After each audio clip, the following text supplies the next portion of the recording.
Hello students, welcome to online classes of Geography of class 10. This is my 7th class for your chapter number 4, Agriculture. Now, the topic that I'm going to discuss today are contribution of agriculture to national economy, problems faced by the farmers, impact of globalization, gene revolution, that is genetic engineering, and what is the future of Indian agriculture. Now let us start with the first topic, that is contribution to the national economy and employment and output by agriculture. Now we all know agriculture is considered as the backbone of Indian economy, and as per 1951 it is being stated that it is continuously declining. Now nearly 50% of our population is engaged in this sector. So, if it is having a trend of decline or it's decelerating, then it will be a major problem or it will be a matter of serious concern. Why? Because there will be a stagnation in the agriculture. And if there is a stagnation in the agriculture, the 50% of the population that are dependent upon agriculture, their per capita income will lower down, their livelihood problems will arise, and there are many industries which are based upon the raw material that they acquire it from the agricultural activity, their production level will reduce. So, as a whole, all the spheres or other spheres of economy will have a very wider implications for the society when the GDP of the agriculture will there at the condition of a declining trend. So now what are the steps that we can take to increase the GDP of the agriculture or to reduce this declining trend of agriculture in the GDP? So the first is establishment of ICAR. ICAR full form is Indian Council of Agricultural Research. Now, a particular research council for the agricultural research has been established. Why? Because to get much more high quality of the seeds that will give better results to the agricultural aspects. Now, for this, we need to develop agricultural university.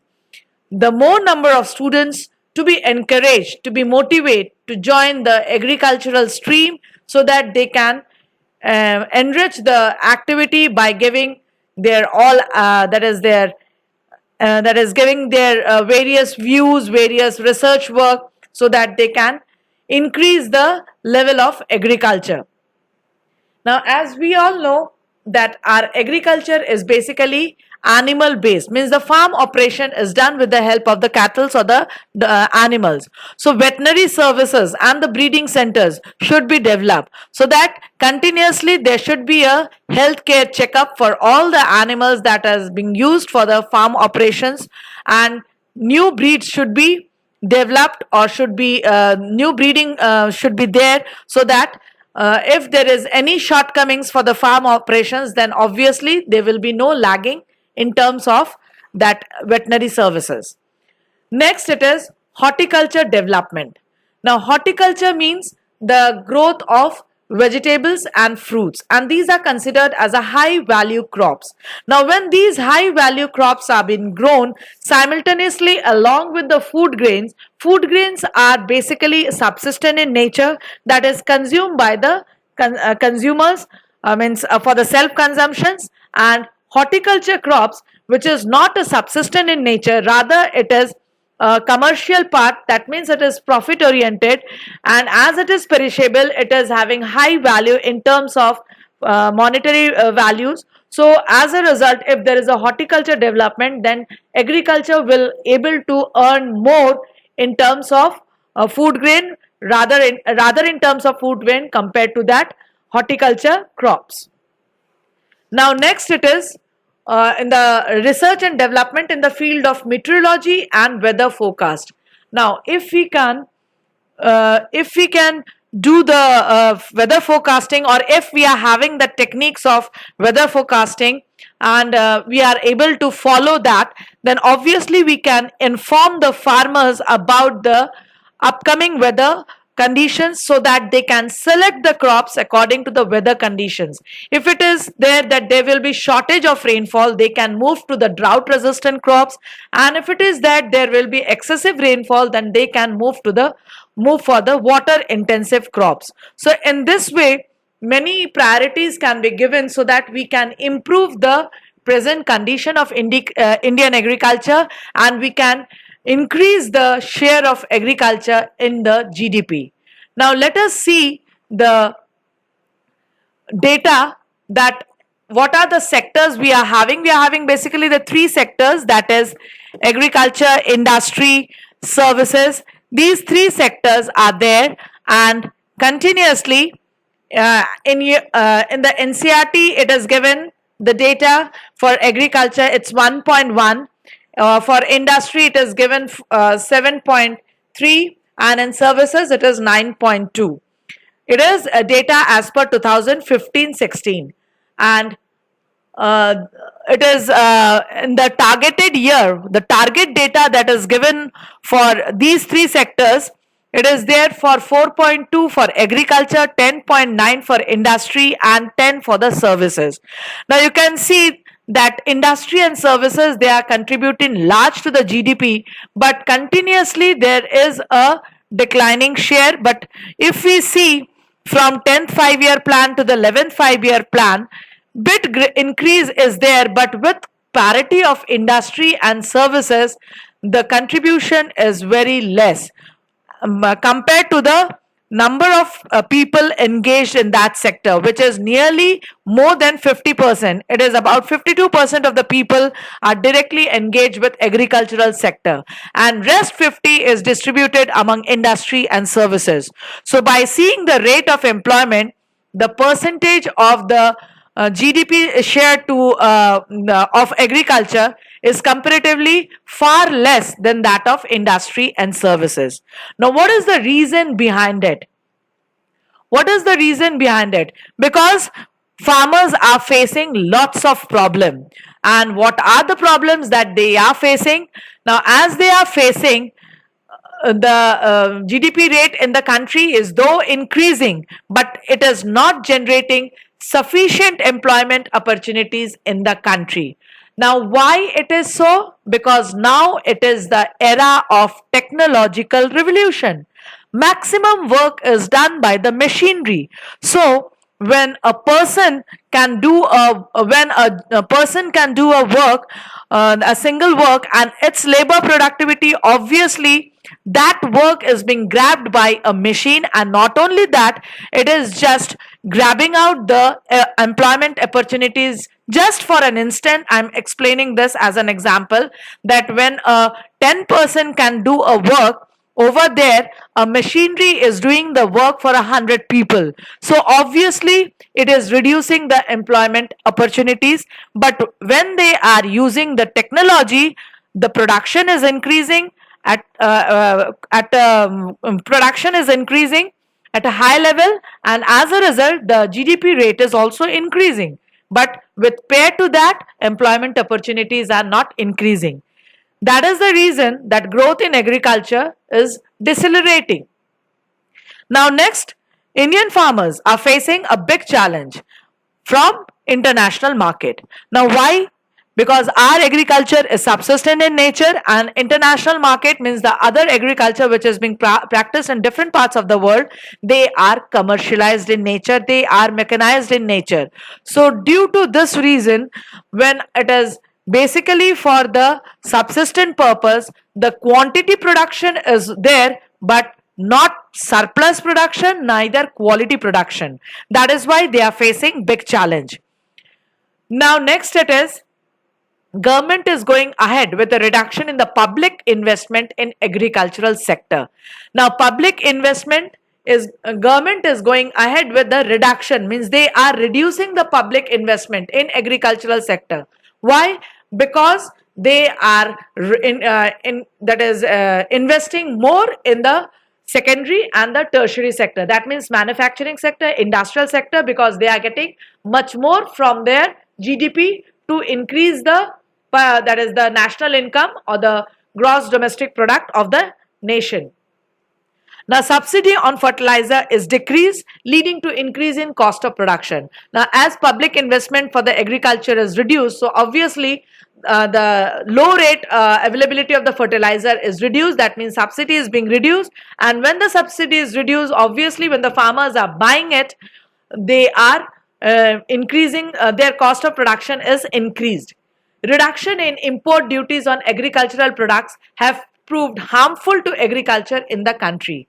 Now, the import duties that has been reduced to get high yielding variety seeds or high quality of fertilizers or any other that is technological aspects, when they are importing it, if the import duties are reduced, so what will be the resultant? Obviously, again the cost of production will increase, and that has proved detrimental to agriculture.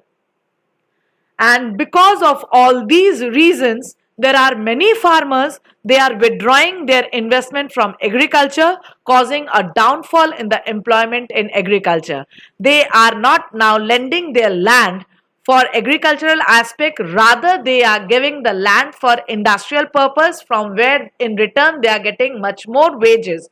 So they are pulling out their hand from the agricultural side and engaging to the other places from where they are getting more results or better results.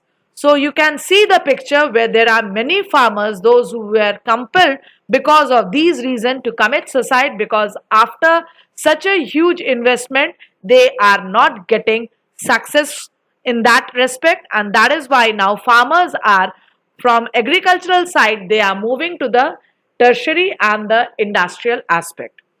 So this is the reason what are the farmers are why what are the problems that farmers are facing nowadays. Now let us move to the next fact, that that is the impact of globalization on agriculture. Now this globalization is not a recent aspect. It has started during the colonial period when British invaded our country. From that time, the Champaran movement you have studied in history, that started in 1970 in Bihar, 17 in Bihar, and they were forced to grow indigo for British textile industry. So from that period, the globalization started. That is during 19th century. And what was the main thing?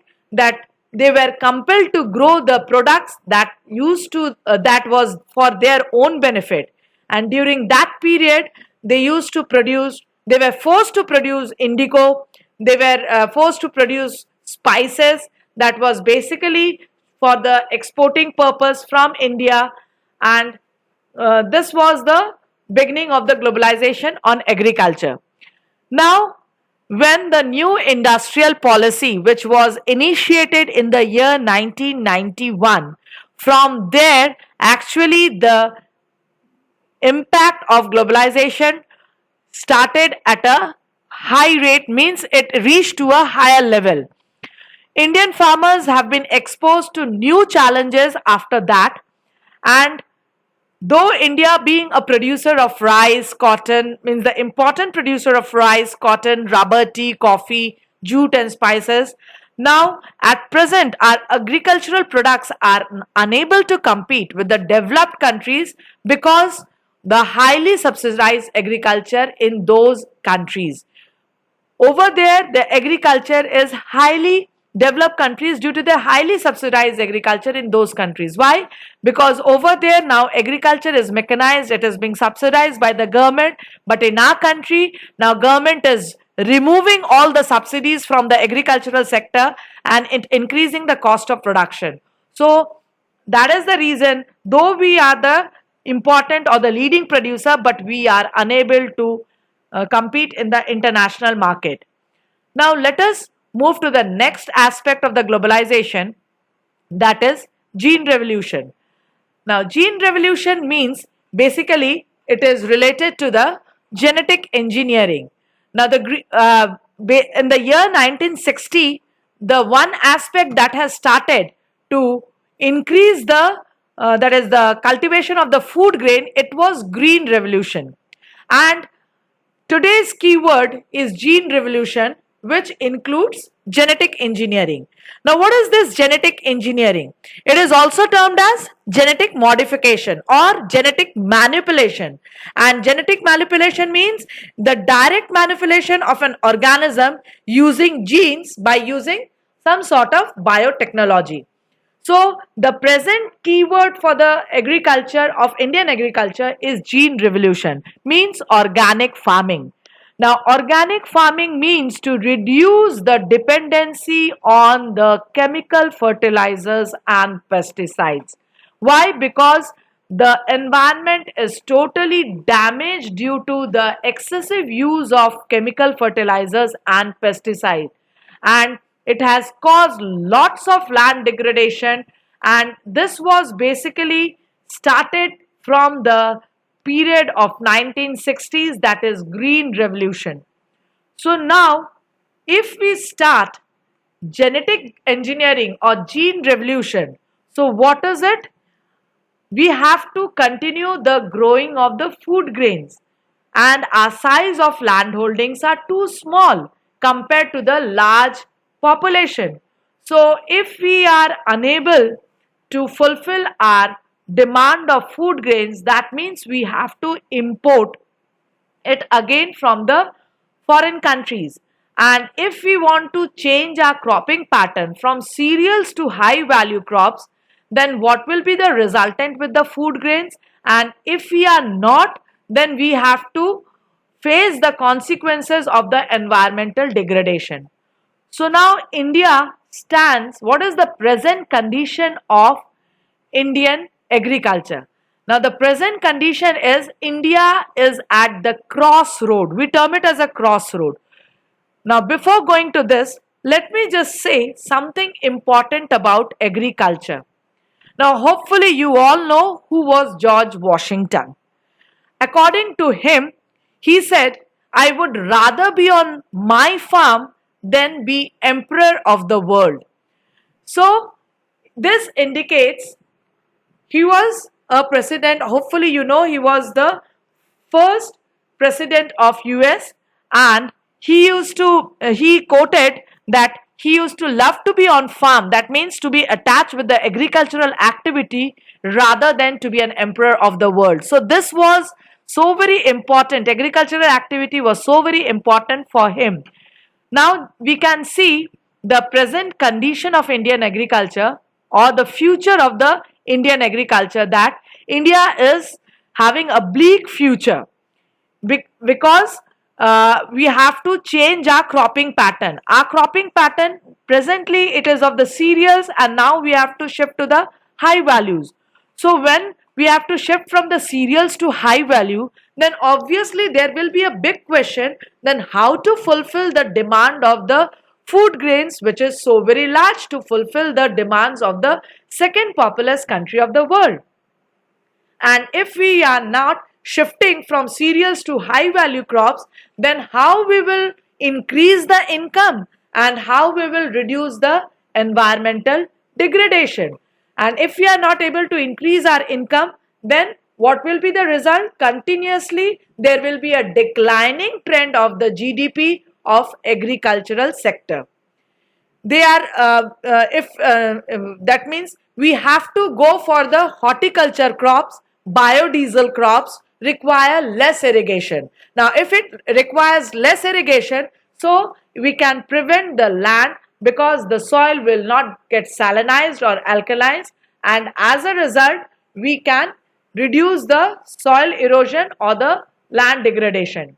So today Indian agriculture find itself at the crossroad. Crossroad between whom and whom?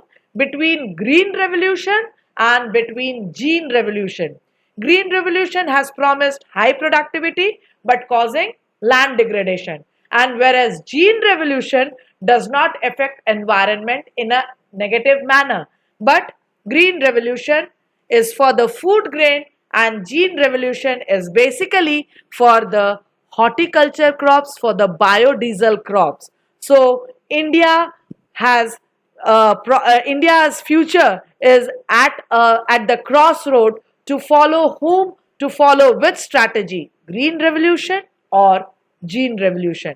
So this is the future condition of Indian agriculture. So I have completed my topic for today. Just note down the facts or the points that is given for the today's topic, and I have completed the chapter agriculture from my side. If you are having any doubts, just without any hesitation mention it in the comment section, and next class I'm going to proceed with the exercise question and the board questions of this chapter. It is your duty to keep your copy up to date because it carries marks for your assessments. And thank you for following today's class. Have a nice day.